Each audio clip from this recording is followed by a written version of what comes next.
for Faith book, the Book of Faith, the Word of God, the Bible. Isang magandang gabi po sa ating lahat mga kapatid at tayo po ay muling mag-aaral ng ating FBK for tonight.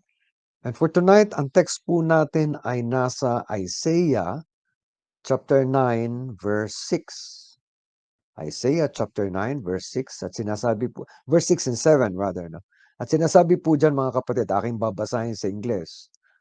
For to us a child is born, to us a son is given, and the government will be on his shoulders, and he will be called Wonderful, Counselor, Mighty God, Everlasting Father, Prince of Peace.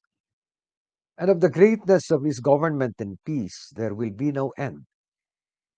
He will reign on David's throne and over his kingdom, establishing and upholding it with justice and righteousness from that time on and forever. The seal of the Lord Almighty will accomplish this. Ito mga kapatid, ang probably one of the most popular verses ever. Kasi nga, tuwing Christmas, ang daming mga Christmas card nakalagay dyan. Lalo na yung sa verse 6, no, nilalagay nila na yung prophecy about the Lord Jesus Christ. And by the way, together with Isaiah 7:14 na sinasabing si Christ ay isisilang ng isang birhen. Yon ang dalawa sa mga napaka-importanteng propesiya sa Matandang Tipan patungkol sa kapanganakan ng Panginoong Hesus.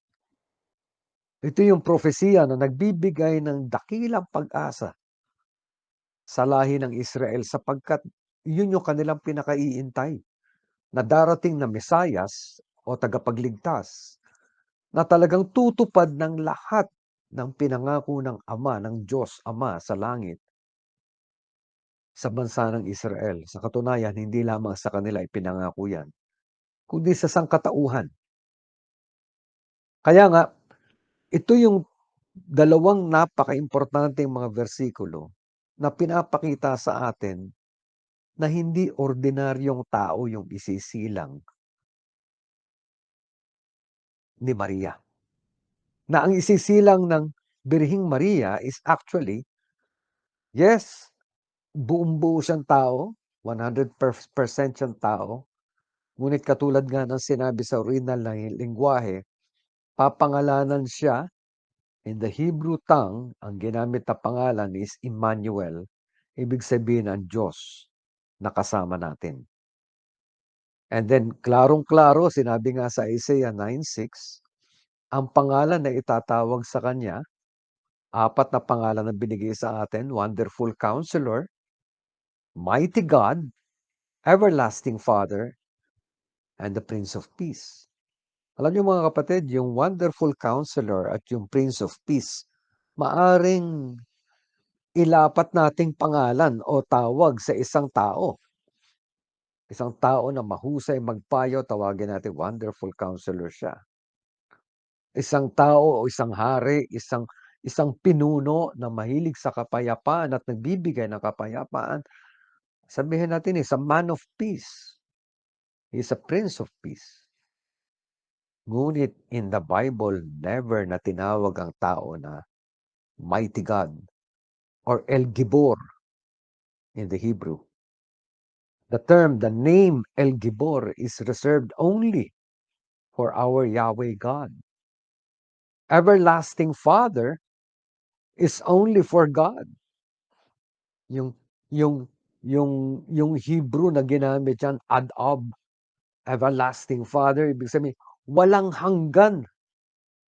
Everlasting siya sa nakaraan, everlasting siya sa kinabukasan. Meaning to say, He is our eternal Father. Yun ang tunay na sinasabi nun. And actually, ito yung pinapakita sa atin na yung isisilang na bata. Pansinin niyo mga kapatid, sabi diyan, for to us, a child is born. May isisilang na bata. For to us, a son is given. Batang lalaki ang ibibigay. And the government will be on his shoulders. Ibig sabihin, ang pamumuno sa buong, hindi lang sa buong mundo to, mga kapatid, hindi lang nga ito sa Jerusalem, hindi lang ito sa buong mundo, sa buong sangkalawakan. Ang pamumuno ay ipapataw o iaatang sa kanyang mga balikat. Kaya nga sabi sa verse 7, sa kadakilaan ng kanyang pamumuno, ng kanyang gobyerno at sa kapayapaan, walang katapusan. At maghahari siya sa luklukan ni David. Sa ibabaw ng kanyang kaharian. Hindi lang ito Israel, all over the world ito. Bakit? Wala nga daw katapusan eh. Yung kadakilaan, yung paglaganap ng kanyang paghahari. From this time on and forever. It will be a forever and ever reign of the Lord Jesus Christ. Kaya nga mga kapatid, hindi ordinaryong sanggol yung isinilang more than 2,000 years ago. Yes, sinilang siya sa isang sabsaban. Sinilang siya bilang isang parang titingnan mo, napakahina na sanggol. Kailangan ng kalinga ng ina, ng mga magulang. Sinilang siya. Sa katunayan, napaka-humble pa ng circumstances. Sinilang siya na andoon sa very humble circumstances sa isang kuweba o sa isang yung Migdal Eder kasi parang man-made cave yan mga kapatid na ang mga walls ay pinalibutan ng mga bato at gumawa parang igloo, parang igloo yung itsura na binuo yan ng mga shepherds para doon sa lugar na yon ng Bethlehem during the time na sinisilang yung kanilang mga tupa dahil taglamig yon. Taglamig pinapanganak ang mga tupa sa lugar na yon ng Bethlehem. Mapoprotektahan daw sa sobrang lamig. Kaya meron sila doon sa Migdal Eder in Bethlehem. Mantakin nyo, doon sinilang ang Panginoong Yesus. Sa silangan ng mga tupa, sa sabsaban ng baka at tupa at kambing, doon lang siya nilagay. Very humble, and yet